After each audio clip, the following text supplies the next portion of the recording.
Yumiko is ringing in 2021 with a brand new array of colors. From softer yellow hues to vibrant, unique velvets, you can currently snatch a ready-to-wear option within the first collection of the new year, the Les Patineurs collection. To place a personalized order or to glance at the new colors, please contact your local store, ambassador, or head to yumiko.com.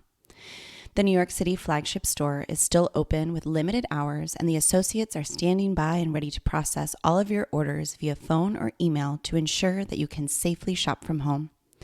Check out yumiko.com and Yumiko's Instagram @Yumiko to stay updated on new releases, live events, store updates, and all 2021 Yumiko news. I'm Rebecca King Ferraro. And I'm Michael Breeden, and you're listening to Conversations on Dance. Today we are joined by Balanchine Ballerina Gloria Govrin. Gloria danced with the New York City Ballet from 1959 to 1974 and was promoted to soloist in 1963. An unusually tall dancer, she inspired Balanchine to choreograph several distinctive roles on her. Roles such as Hippolyta in Midsummer Night's Dream, Coffee in Nutcracker, the Princess in Firebird, and the Bonne Fee in Harlequinade were stamped with her identity. After her distinguished stage career, Miss Govrin has gone on to a prolific teaching career, being considered one of the leading masters of the Balanchine Technique. We spoke with Gloria for over an hour and a half, so we will be splitting this interview into two parts. In part one, we talk with Gloria about her origin in ballet, how she came to join the New York City Ballet, dancing for Balanchine, and the many iconic roles he created specifically for her. Be sure to subscribe to Conversations on Dance wherever you get your podcasts to receive a notification when we publish part two of this interview next week. In part two, we go in depth with Gloria about her trajectory of her teaching career after her retirement from the stage.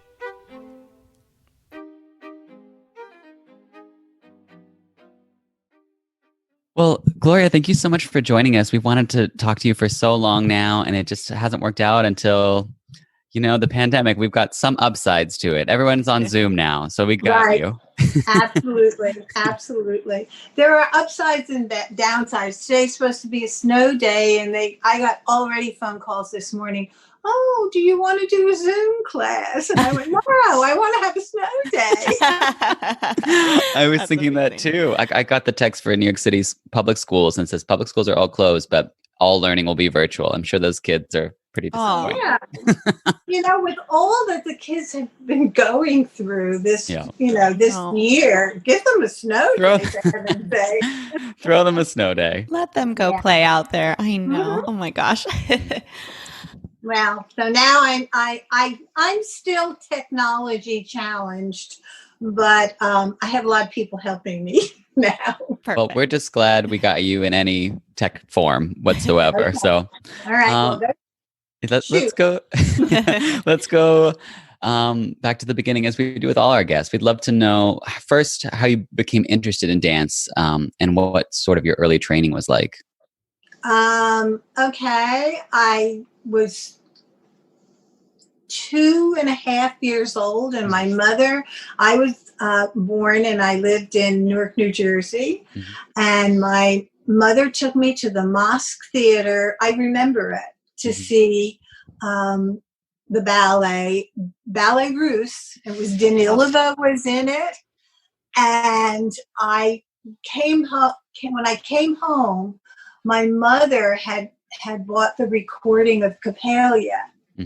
And I just say, put it on. And all I did was dance around the house. So, of course, she took me to about a Russian ballet teacher in downtown Newark, New Jersey.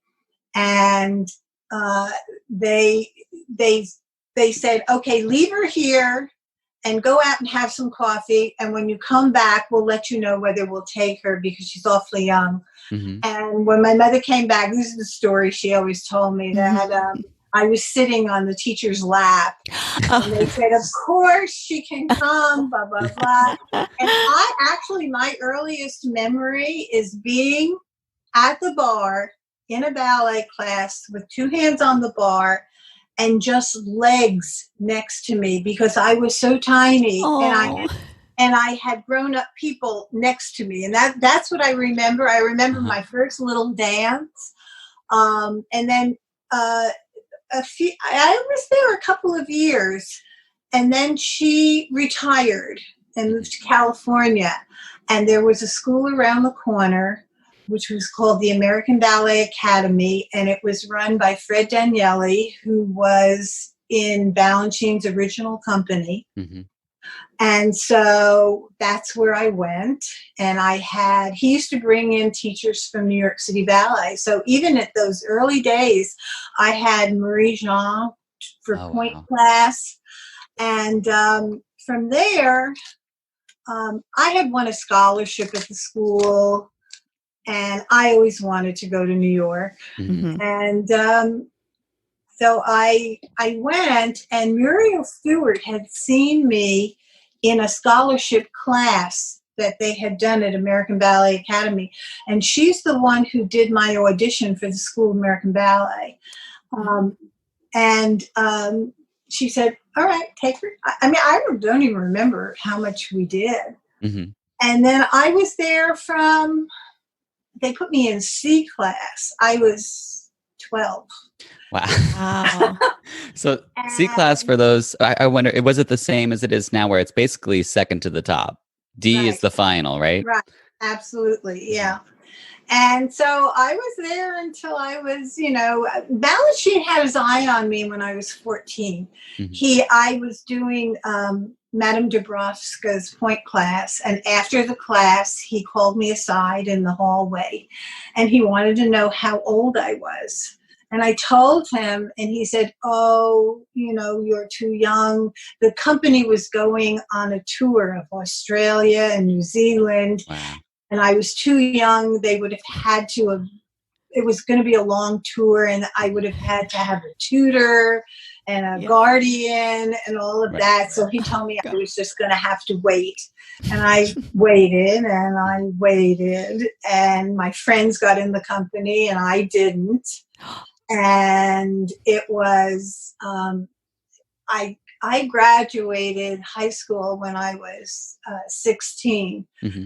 And my father said, you're either going to go to school or work. You're not going to do nothing. Right. And so I am actually a very shy person. Mm-hmm. I hate to talk on the telephone. I'm sort of insular. But this was really important to me. And I lay awake, and it was when the school was on 82nd Street, and there was that long staircase going up. And I waited for him to come. And so I told him I graduated high school. I had done an audition for ABT. It wasn't ABT at those days. It was just called Ballet Theater. Mm-hmm. And I made it all the way through to the end of the audition. I had no illusions that they were ever going to take me. I was so much taller than everybody else. But I told him that I had made it all the way through the audition, but I didn't want to dance there. I wanted to dance for him. Mm-hmm. Mm-hmm. And he told me, that it would cost the company a lot of money to take me in because they would need all new costumes for me and I wouldn't fit in and things like that. And so he wanted me to wait a little bit longer. He said, maybe you could get a job in Schrafft's, which was downstairs from the school, and we will give you all your classes for free. That was how that ended, and I went home in tears, obviously. I bet. Not knowing what. And I got a phone call that night from Janet Reed, who was ballet mistress at the time, and she said, Mr. Balanchine would like you to join the company. And he took my two best friends, who were also tall, not as tall as me, but they were on the tall side. And he took those two girls also so that there would be a little bit of a balance. Uh-huh. And that's how I got into New York City Ballet. That's an amazing story. It is. And what do you think happened? You think you just went home and thought about it and was like, I just really like this, Gloria. We got to figure it out. I can never really figure out I was an anomaly. I was not like anybody else, and I had a different kind of career than anybody else had. If it hadn't been for Balanchine, I never would have had a career completely. But there was something about me that he was interested in. But he told me once that he never saw anybody my size move the way I moved. And that's what intrigued him. And so he choreographed all these solo parts for me. Right. And it was, in fact, when we were at City Center, that's when I did the Siren and Prodigal Son and the Lead in Stars and Stripes and, all this stuff. And he pulled me out of the core dressing room because he was afraid they were going to attack me. And he put me in a dressing room with Melissa Hayden. Oh my and goodness. Allegra, and I can't remember who the third one is. And I was sitting there. I was so scared to death of Melissa. Oh my God.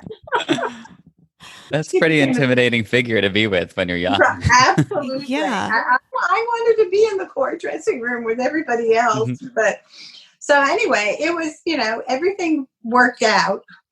It was difficult, though. It was very difficult for me. You want to fit in. You want to do what everybody. And my best friends were Patty McBride and Carol Sumner, who were, Patty her nickname was Little. and Balanchine nicknamed me Big Glow. That's where that comes from. And he thought that was cool because it was like Bigelow, Eddie Bigelow, Big Glow. Stuff like that. I want to rewind just a second to that moment when you got into the company. What was that like for you? Had a moment here with him where he was like, no, this isn't going to work out. And then just like a switch, he completely changed his mind. So did you go in feeling very confident, or did that make you feel a little weary right when you were starting the company? I never felt confident. You know what it's like being a dancer. You never think you're good enough, and you always think this is going to be your last moment. And that's how I always felt. And I wasn't close with him in that respect. To me, he was like a god. And so to me, having a casual conversation with him was just out of the question. I could muster up the courage to even do that. I was nervous around him. Even later on too. Oh, even later on. Yeah. And he was George Balanchine. He was a genius, and I recognized that he was a genius, and he had my whole life in his hands. Whatever he decided, that's what was going to happen to me. So, no, it was never, I would never had a friendly atmosphere. I was always a little bit, okay. He was, he wasn't like that. Right. But I was. Right. Wait, I'm wondering if aside from, seeing him in the halls and knowing that he had your sort of fate in his hands, was there also an idea built up from having seen the company? Were you able to see some of these early performances at City Center before you joined, and sort of really that's what made you want to? Oh my God, yes. Yeah. I mean, I as a kid used to, you couldn't do this today in today's world. But in 1959 or 1958, as a kid, I used to sneak into the ballet all the time. I would just miss the first ballet. I'd wait until everybody came out to smoke a cigarette. I would march in and I would catch the ballet. And I went all the time. And I had everybody's autograph. I had Balanchine's autograph. I used to stand at the stage door and wait for them to come out and get autographs. It was, to me, they were like movie stars. Right. And then there I was, Jacques D'Amboise. He was famous for doing this anyway, but I did my first pas de deux class with Jacques. He asked me, and I was I was so nervous. I thought my lips were going to stick to my gums. I was so dry now because I was just, oh my God, you know. But Jacques used to do that with all the new up and comings. He used to take them under his wing. But no, I went to the ballet all the time, and there were times when I would go with Carol Sumner or with Patty McBride, and we'd go and watch, like, if you went to see Nutcracker, which we would do, Nutcracker was always sold out.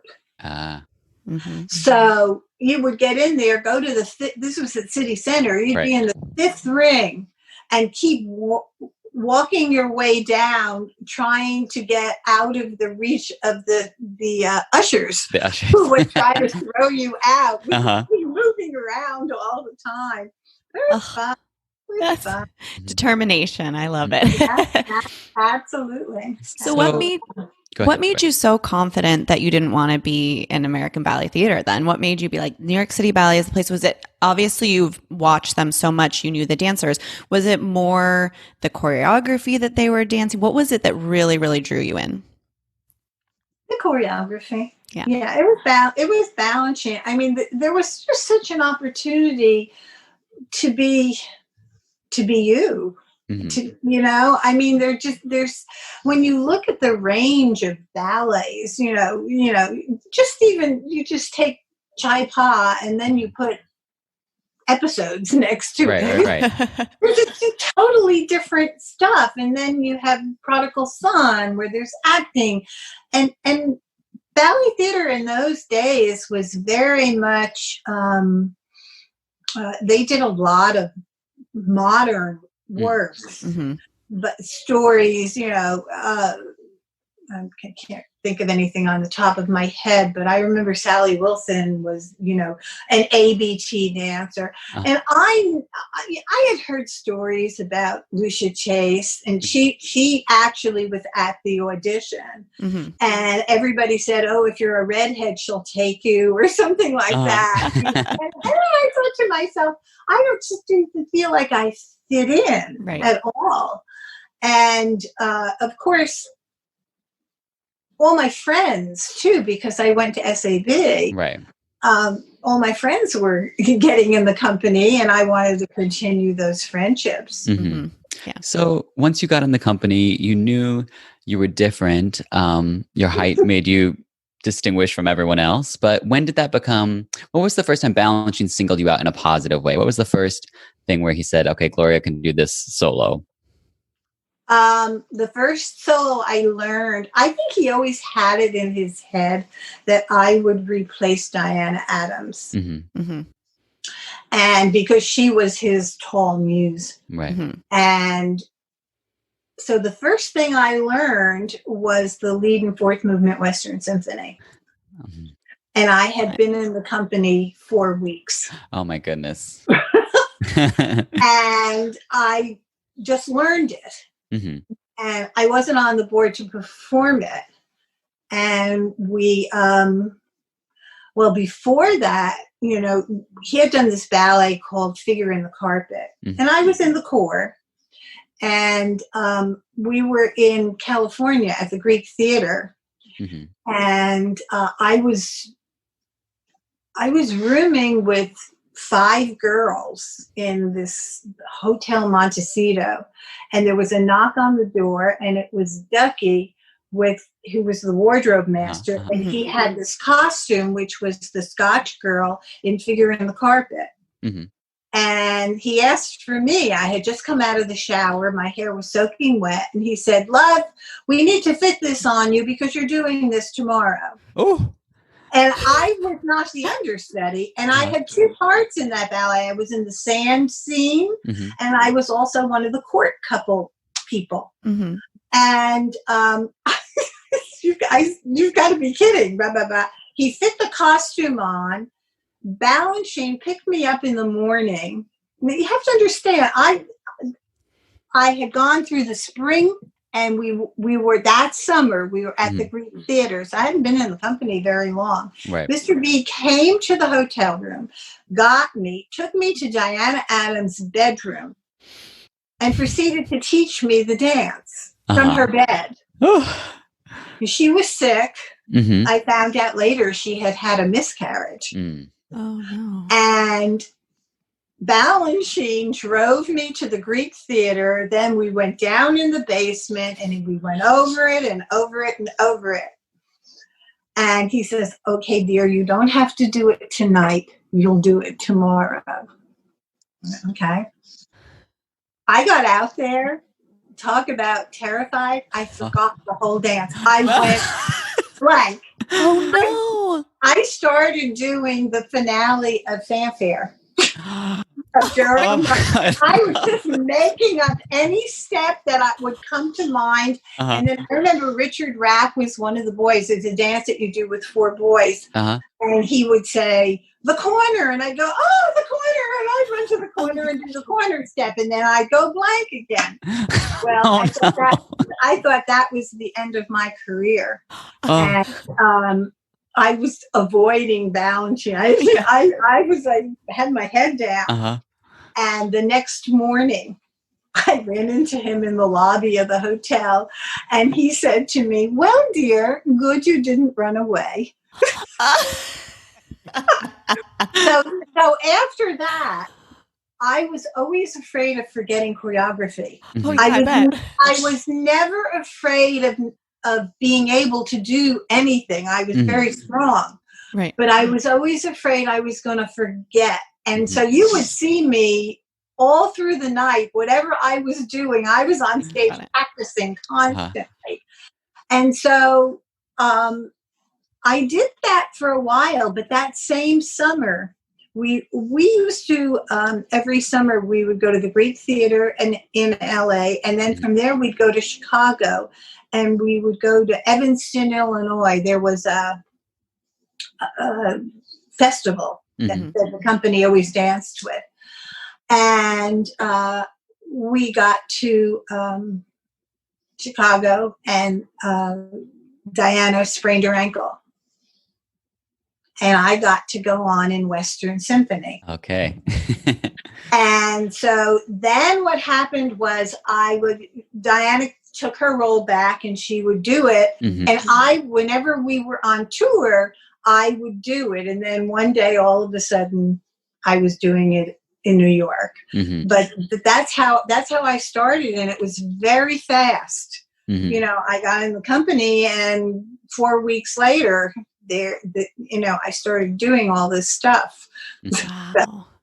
Yeah. You know, since you brought up Figure in the Carpet, there are so many ballets from that era that don't exist anymore. I'm just wondering, like, from your personal experience, what ballet that is sort of lost, if you will, from that time do you really wish had managed to continue to be performed?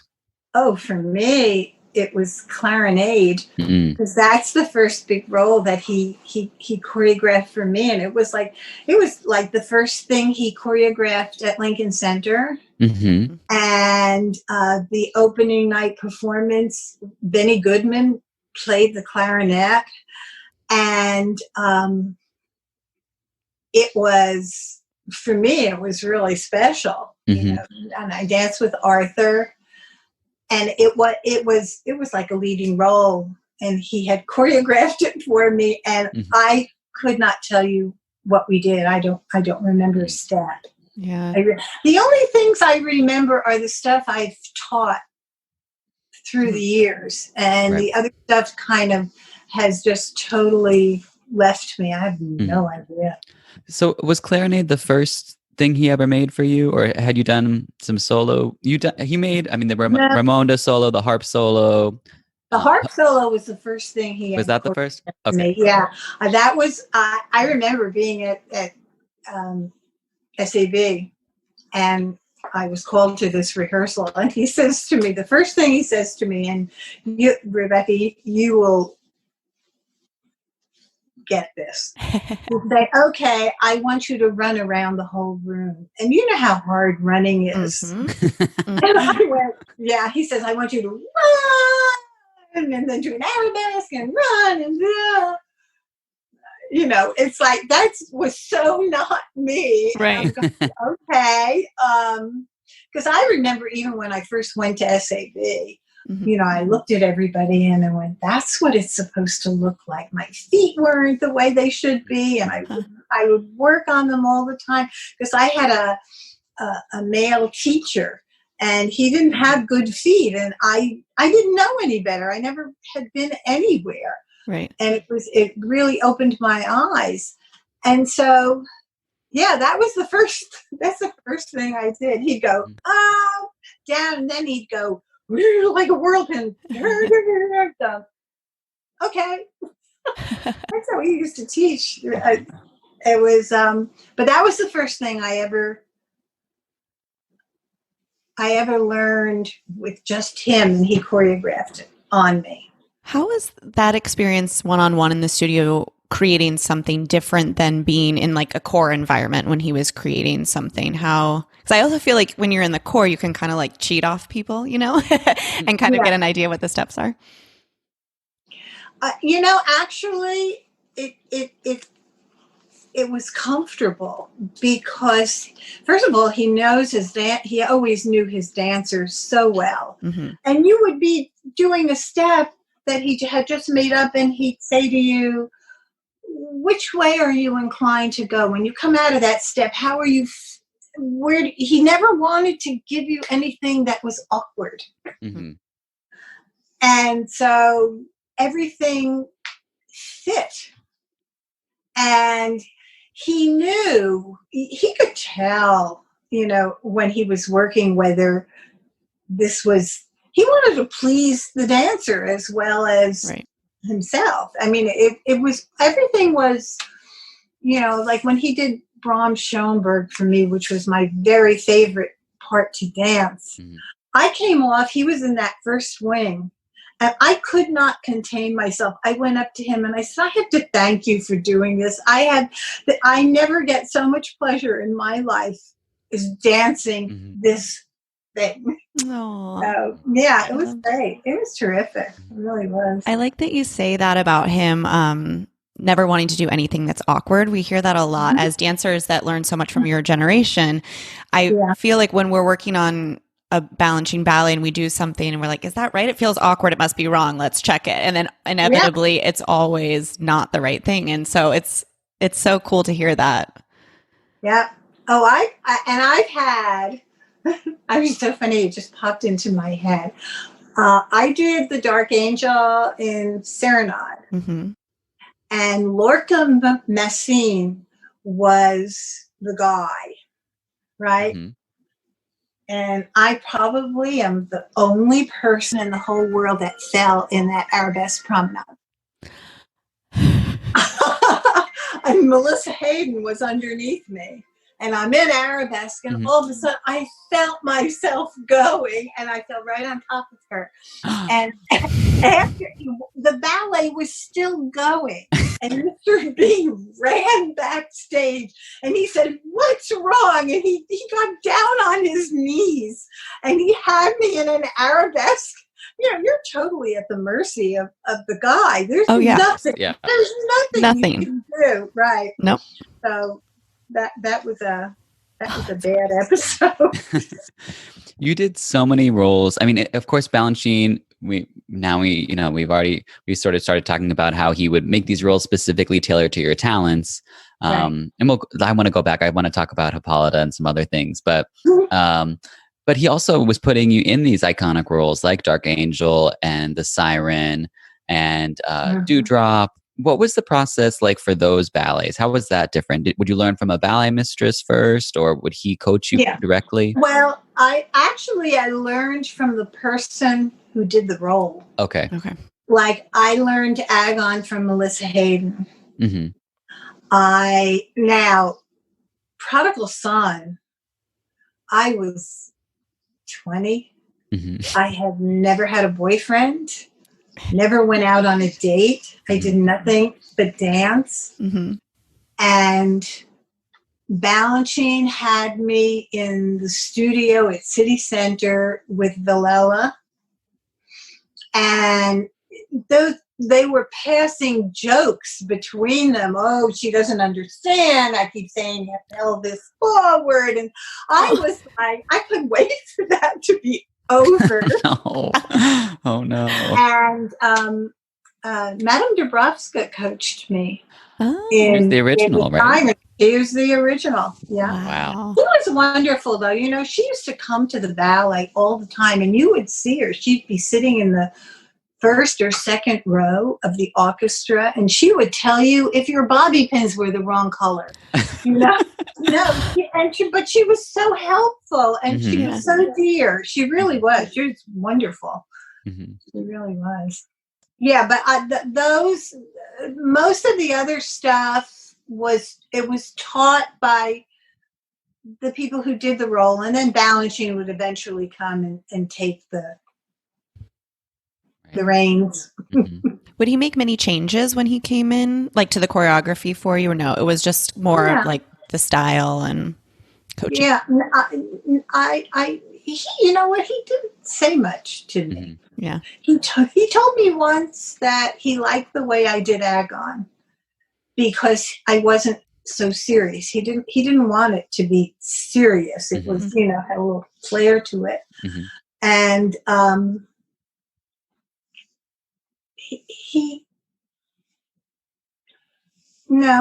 had 3 versions of coffee in Nutcracker. Mm-hmm. He kept changing it, and then he used to tease me that he wanted to do Salome, but he had to find out what the law was to see how much I could take off. He always, you know, I was like this overgrown baby. And I just think he got a kick out of it. I really do. You know, there was a time that I left the company. I was gone for 3 months, but I was not getting the same pleasure. It was a difficult time in the company when he was infatuated with Suzanne, and roles were taken away from you for no reason at all. And it was very, very difficult. And I remember some guy was a fan of mine, and he had an insurance agency he was the president of. So he was going to make a public relations, having me learn it. He was going to send me to college. And I wasn't interested at all, but I tried. And I called up Ducky, who was my friend, and I said, "Can you get me tickets to the ballet? I really want to come. I want to come back." And Ducky went to Betty Cage, who was the manager of the theater, of the company. And he said to her that, you know, I really wanted to come back. She called Balanchine, who was in Hot Springs, Arkansas, with Tanny, right, to tell him that I wanted to come back to the company. And his response was, "Give her a big kiss and don't take her out to dinner." But that was the bane of my existence, is trying to be thinner than God ever meant me to be. So that was the worst part of it. It was really hard for me. But, you know, and then he came up to me. I hadn't danced in 4 months. Right. And they were doing Harlequinade, and he wanted me to do The Good Fairy. And I said, "Oh, okay." I forgot. I hadn't been on point in 4 months, and I'm going to get out there in front of 2,000 people, and I'm going to do this. Right. And I was really out of shape, but I plowed through it, and I did it. And we were all in O'Neill's after, and Mr. B came up to me and he went, good, good. And then I said, Mr. B, I'm going broke. When are you going to put me back on the table? I don't think I'm going to survive. And he said, oh, go talk to Betty tomorrow. And he was always very kind to me. Mm-hmm. He really, he I don't know, he understood. I have no idea what other people's experiences were, but I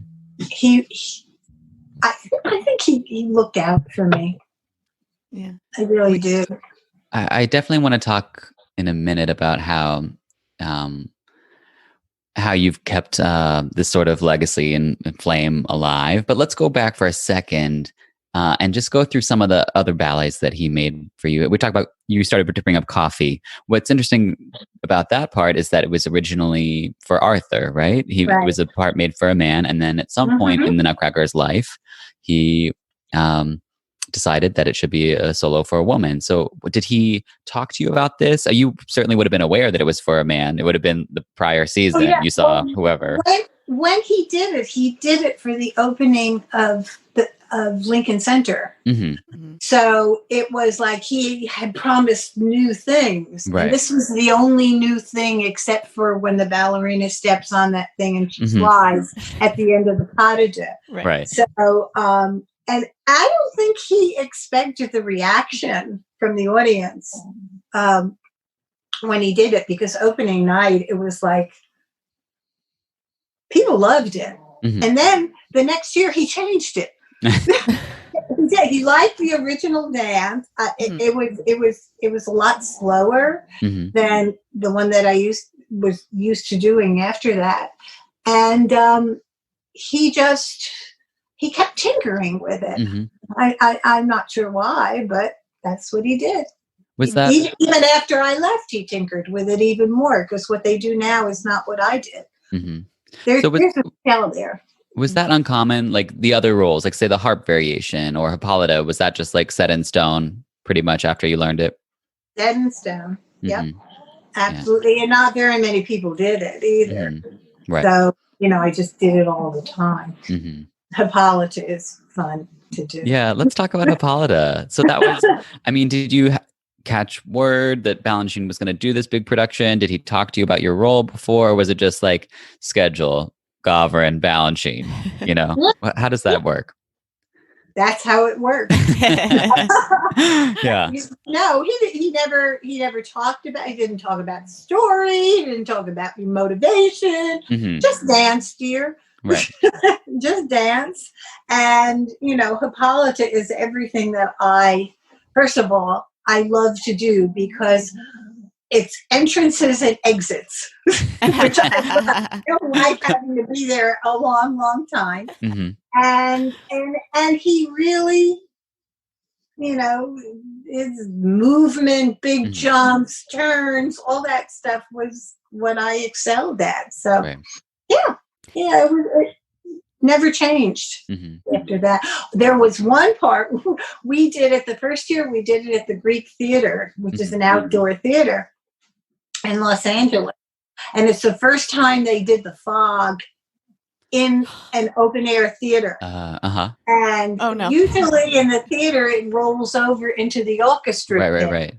But it went up to the ceiling, and I couldn't find the wings. It was, I was trying to get my way off the stage, and I'm yelling at the stage manager, "Too much fun!" Blah, blah, blah. And Mr. B would come back and going, "Wonderful! It was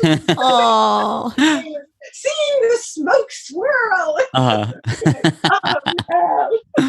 I can imagine that fouettes in a fog situation like that was not preferable. No, with a cape and a bow and a bow. Right. Let's see what else we can throw at you. Yeah. You need another obstacle, Right.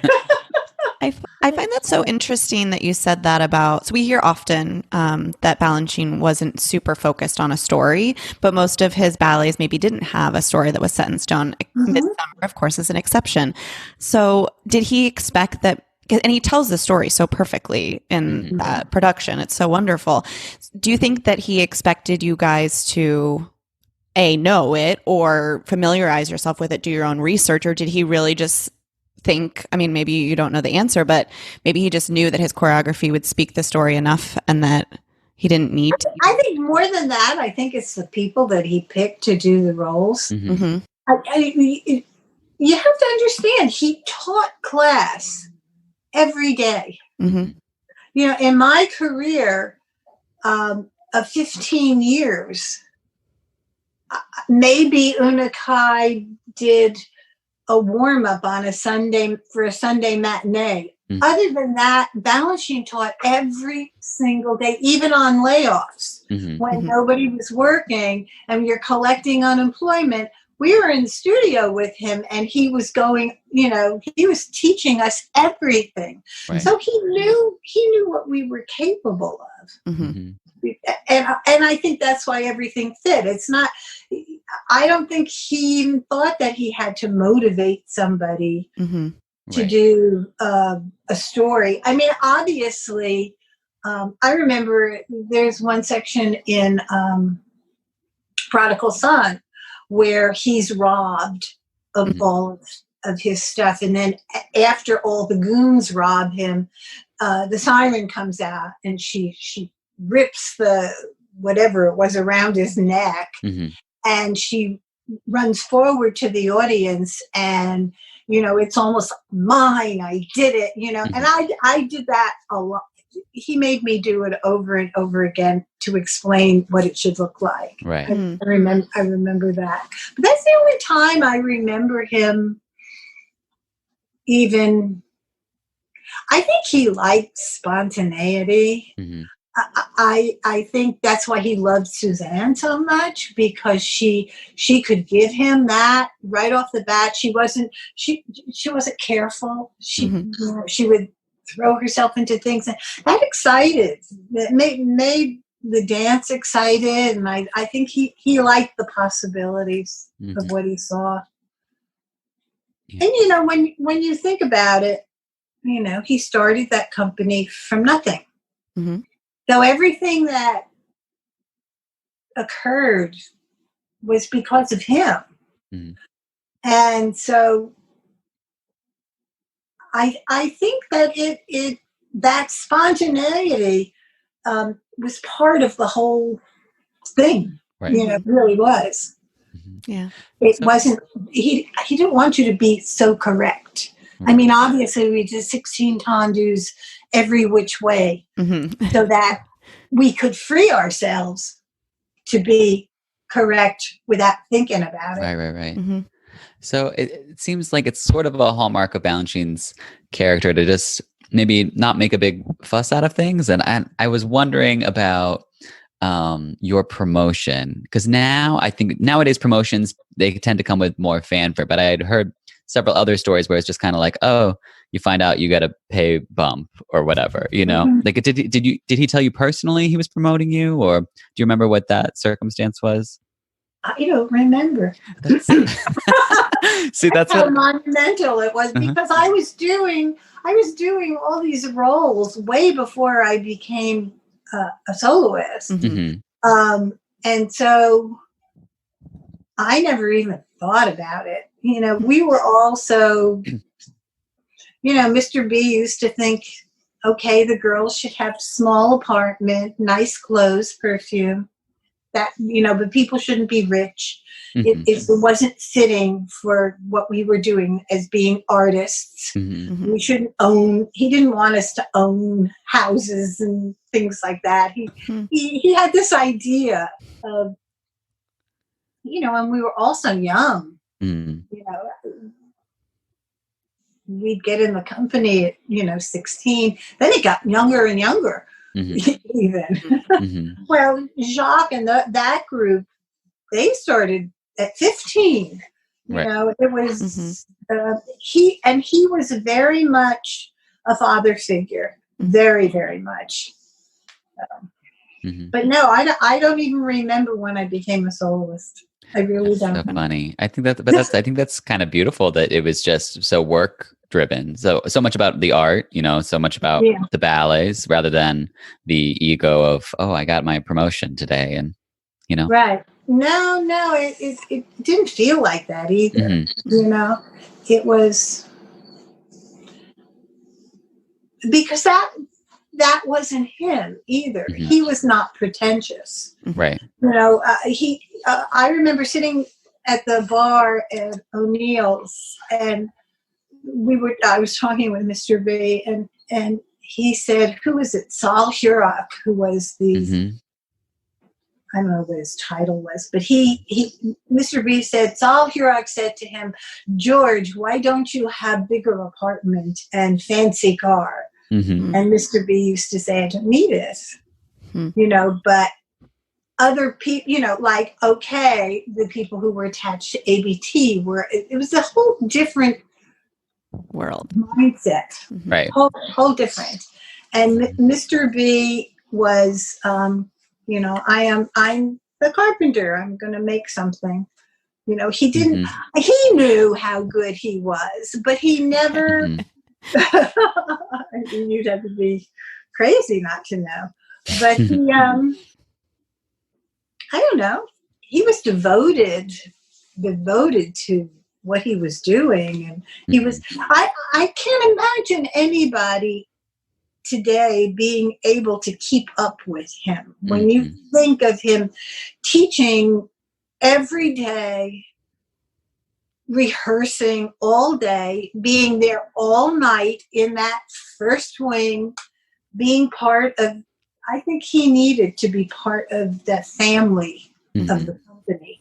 And just putting out so much work, like incredible amounts of new and different work. Well, he told me once that he had a contract. His contract said that he had to produce 2 new ballets every season, whether he was inspired to or not. Yeah. So, you know, okay, I have to turn, you know, and then, you know, he did what he had to do. Yeah. You dance such an incredible repertoire. Is there one specific role in particular that was really just your favorite and will always have a special place in your heart? Brahms Schoenberg, first movement. Yeah. That is, I don't know what it is about that, but I just loved doing it. Yeah. But I liked the modern stuff a lot. I love Fortis, and I did both Choleric and I did Sanguinic. Sanguinic, yeah. Did both of them. And I liked to do, I felt safer in the modern works. You could save yourself. Don't ask me about Symphony in C, third movement, because I went up to Mr. B and I said, please take me out of this. I am so bad in it. And he said, no, dear, it's good for you. And I said, no, it's not good for me. I hated it. It was so tiring. And when I was in the hospital, and when I had my daughter, I got a phone call from Carol Sumner, and she said to me, tell me honestly, Gloria, was it harder than doing third movement Symphony in C? And what was your answer? Yes.